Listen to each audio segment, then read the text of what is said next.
Hey stars, it's me, Star the Star, and I'm back. Listen, I hope y'all had a great week, and we know that today or tonight will be officially the first day or night of summer. Yeah, it's been a long time coming. The weather here in New York and New Jersey has been so up and down. It's been really hot at times, and then yesterday was hot, but then we had some really crazy storms. So today, the temperature seems to be all right, it's a little warm. It's getting warmer, and we allegedly are supposed to have our first heat wave next week. So we'll see what happens with that. I'm drinking some fruit infused water, just trying to stay hydrated, and I'm not gonna keep you guys long. Okay, so I remember telling you guys last week or earlier this week, actually, about R. Kelly stating that he believes someone's trying to assassinate him. Allegedly, he had to be sent to the hospital because of an overdose of medication that was given to him by the prison staff where he's being held for his 30-year conviction of sex trafficking and other things allegedly, but it's not allegedly. He's actually in jail. So here we go. So well, now that everyone's getting pardoned, it seems like the president and this administration is giving away pardons like candy.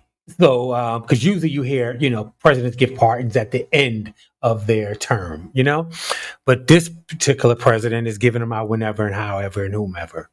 Um, R. Kelly's lawyer says that the singer is now being held in solitary confinement with spiders crawling all over him as he sleeps after exposing a murder plot involving Aryan Brotherhood members and prison staff. I don't know how he's involved with this murder plot. I don't even know. But I just feel like last week he was sent to the hospital for an overdose. He felt like someone was trying to assassinate him. They gave him an overdose of pills. And then this week he's now in solitary confinement with spiders and things. And, he's trying to get home. And his attorney stated, actually, allegedly, that they have attempted to reach out to President Trump for a pardon. So, look, R. Kelly, kind sir, look, sir, look. I understand. You feel like everybody's getting away with everything except you. You got away with it long enough. Okay? Listen, if you concentrate on less of trying to get out and doing your time and doing and spending it in a positive way, you might be better off. Are seriously. Nevertheless, I'm gonna let you do you. That's why you pay these attorneys with the money allegedly you don't have. But we'll see. We'll see. Keep throwing it. Something might stick. Something. Keep throwing it. Something might stick. Oh, you know how that go. Okay. Now I don't know if you guys are aware of the twins. There's a girl and it's a boy, and the girl is was supposed to be a college basketball star, and then the brother, the other twin, is a football star. Well, it says basketball star and twin sister of freshman Alabama quarterback mysteriously passes away just days after their graduation. So this is the picture of the young lady, the sister, and she was the basketball star. Where she passed away just days after they graduated. Allegedly, the brother is supposed to be going to be a freshman at Alabama as a quarterback. I don't know. Really pray for the family and pray for the other twin. I mean, even that. It says Kirsten Russell, the twin sister of Alabama freshman quarterback Keelan Russell, has passed away. She was a star basketball player at the sibling high school in Duncanville, Texas. The siblings both recently graduated from Duncanville High School at the end of last month. So again, going to give out our sincere condolences to the family, and I guess this will make him even push harder and further. So whoever he's playing against in these first few games or whatever it is, baby, yeah, it ain't gonna be nothing nice. It ain't gonna be nothing nice. Okay, now I'm gonna put up this picture, and y'all tell me what you see, and then I'm gonna tell you the story. And this is all about Little Caesars. I don't know if you heard, but here we go. Apparently, husband and father went to pick up some food for his family on his way home. And this is the pizza. When he got home and opened the pizza, this is what was there. Okay, so I'm going to leave that there. And we're going to talk about what do you see? An Ohio couple says that they were shocked and disappointed when they opened their ready made pizza. Remember that ready made pizza. Okay? To see pepperonis arranged in the shape of a reverse swastika on this past Saturday. Things like this are keeping hate alive in the world, says Jason Lesky. He's the father and the husband that went and picked up the piece. So we all need the exact opposite of that right now. Laska, which is his last name, said he was on his way home from his mother in law's house when he stopped to pick up dinner for his family. He says he grabbed a hot and ready pizza from the warmer at Little Caesars in Brook Park, Ohio. That's 14 miles south of Cleveland. And he says that when he got it home, this is what him and his wife opened up to. Um, Now you got to remember, I told you to remember ready made. So this wasn't, well, I'm going to, because the wife asked the same question. When they opened it, they were silent. They didn't know what to say because they know they look what they're looking at. And so the wife asked him, "Okay, you got this pizza from the regular, you know, pizza place that we, Little Caesars that we go to?" He said, "Yes." She said, "Did you order it and pick it up, or did you get a ready-made pizza, which is already made for customers to take? They're already sitting under the lights. So if you want a pepperoni pizza, it's labeled. You take it, you pay for it. Or was it specially made for you, or was it on the warmer?" He said it was on the warmer. So then they understand that it wasn't specifically for them. It was for anybody that got it. If it would have been made for them, if he ordered it, then you would be like, "Wow, okay." So with that being said, now you see the pizza now, right? So I mean, we continue to just try to nick and pick and get through it. Like they said, she said that they were just literally silent for a few moments. They didn't know what to say. The wife's name is Misty. And like I said, Misty asked the questions. Was it ordered? Was it ready made? We found out it was ready made. Yeah. So they said they tried to call the store, but he picked up the pizza right before they were closing at 10 o'clock. So by the time he got it home and he opened it and discovered what it was, the store, they weren't picking up. That's when he said he posted on social media wanting to express their anger and show the family and friends what kind of place this Little Caesars is. Like, don't order from them, don't give them your money. This is what happened. Well, two employees admitted responsibility and were immediately terminated. Jill Proctor, a Little Caesars Enterprise spokeswoman, told CNN in a statement on Monday. So this happened on Saturday, and on Monday, they made a statement that the two employees have been fired. Right? Um, but you know what? The husband and wife, they said that they're not entirely satisfied. He said that they glad that Little Caesars acknowledged the wrongdoing by taking swift action. However, the family said that they're not entirely satisfied, but hope the former employees learned a valuable lesson through this ordeal. So I kind of smell not pizza either. I smell a lawsuit coming because they said that, yeah, and I understand once they take action and fire the person, but you have to somehow be responsible for what your employees do in your place of business. I understand that. I completely understand that. So I guess we may hear a little bit more about it, and I'll check on it. I want to see what happens and what type of liability Little Caesars is going to take, right? Okay.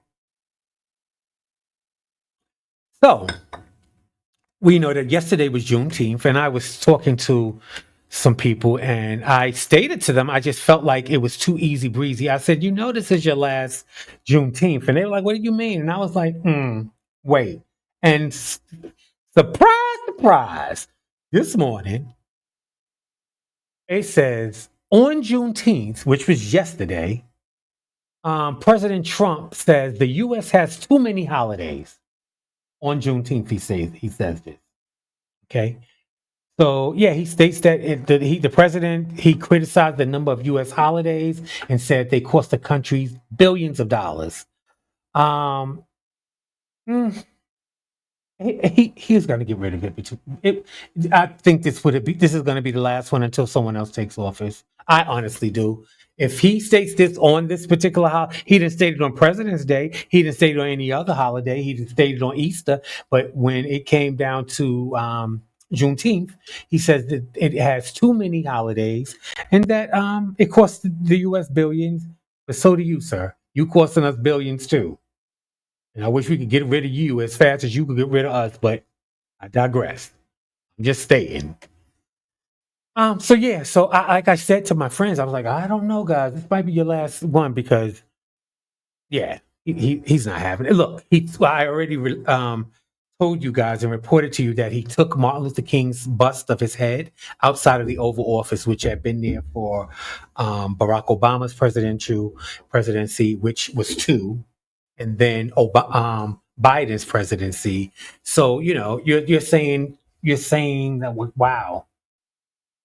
And they saying that they moved it to his private dining room, and I said the other story was they moved it completely out of the White House, which is more so. And then also the NAACP said that this was the first time in 116 years that a president and a sitting president and vice president, and they were not invited to the NAACP convention. So I mean, it's gonna go. So he's gonna get you back. He removed the bust already, and like I said, would he have attended? Probably not, but still spiteful, revengeful. So we'll see. I don't know. I personally think allegedly that this Juneteenth was the final one, but we'll figure it out, right? Okay. Now I'm gonna bring you a story. Um, I want to I want to show you a picture first, right? And then I'm going to tell you the story as you get to see the picture. Now, this is about Cybertrucks. Now, again, I have driven the new Cybertruck. Actually, guys, I don't remember exactly which one, but it had the plaid. It was the loaded one, and I took it on the highway, and I decided that I didn't need to drive that fast for any reason. Well, this is the Cybertruck that we're talking about. And as you can see, it's crumbled, it's crashed, and it's burnt, right? Okay. So as you look at this picture, this is what a family is suing Tesla now. And it says in August of 2024, almost a year, a deadly crash involved a Tesla Cybertruck resulted in a battery fire that unalived the driver. The victim's relatives are now suing Tesla, alleging that the Cybertruck has a defective design that increases the likelihood of a battery fire, even in a moderate crash. So what they're saying is somehow they're saying that it's a defect in these trucks. I don't know where the batteries are held or where they are, but when they get into even a minor crash or incident, allegedly, the battery tends to catch fire. Now, with that being said, you have to remember this truck is pretty much is bulletproof. Remember, it's stainless steel. So what they're saying is, um, during this particular crash that happened in 2024, right? They said that the defectively designed Cybertruck burned so hot in the crash that the driver's bones literally deteriorated. There was nothing. It's- It was nothing left because this is like allegedly, from what I'm hearing, it's stainless steel. So it's an oven. So when with this problem, with this allegedly defective design or defective battery, allegedly, when they do have an accident and the battery catches fire, it's like it completely engulfs the truck because the truck is metal and it's all, well, stainless steel and whatever else to make it bulletproof. I don't know what steel they use, but it makes it an oven, allegedly. And that the driver, listen, when they state that the driver's bones deteriorated, meaning they were nothing. It was powder. That truck, and I think that they also said that this particular truck at some point reached up to 5,000 degrees. That's allegedly in the story. You can feel free to look this up. Like I said, this accident happened in August of 2024. Yeah, and they are suing Tesla, stating that the Cybertruck is defective, has a defective design, also have a defective battery that tends to catch fire even in the smallest or moderate of crashes. Okay. So listen, I know people that have Cybertrucks. Always want you guys. Isn't it? Listen, what I will say is, will I buy one? No, I wouldn't. But what I mean, meaning this Cybertruck, no, I wouldn't. However, when you drive it, and if you have a need for speed, it's to me personally, it's unreal for a vehicle to go that fast. It was put on plaid. When I drove it, it's almost to the point where it takes off like as if a rocket ship, and you almost are questioning, can you control this rocket ship? That's what I was thinking when I was on the highway with it late one night when I took it on the highway, and I took it on a stretch that was pretty good. And I'm telling you, it makes you feel like made me wonder, like, could I even control this car? Nevertheless, Cybertrucks have been out now for over a year, and I know they were backlogged and all of those things. So people have experienced what I'm seeing and what I know, and we'll see where this lawsuit goes. We're going to talk about the Air India survivor, right? And I want to bring his picture up because, like I told you, when I said that they say sometimes people walk away. He really literally did walk away. He really did. He had more, I think, bruising and stuff to his face, if I'm not mistaken. And here we will show. This is him at his brother's funeral, and these are this is him carrying the casket, and this is his face burned from different, from the crash.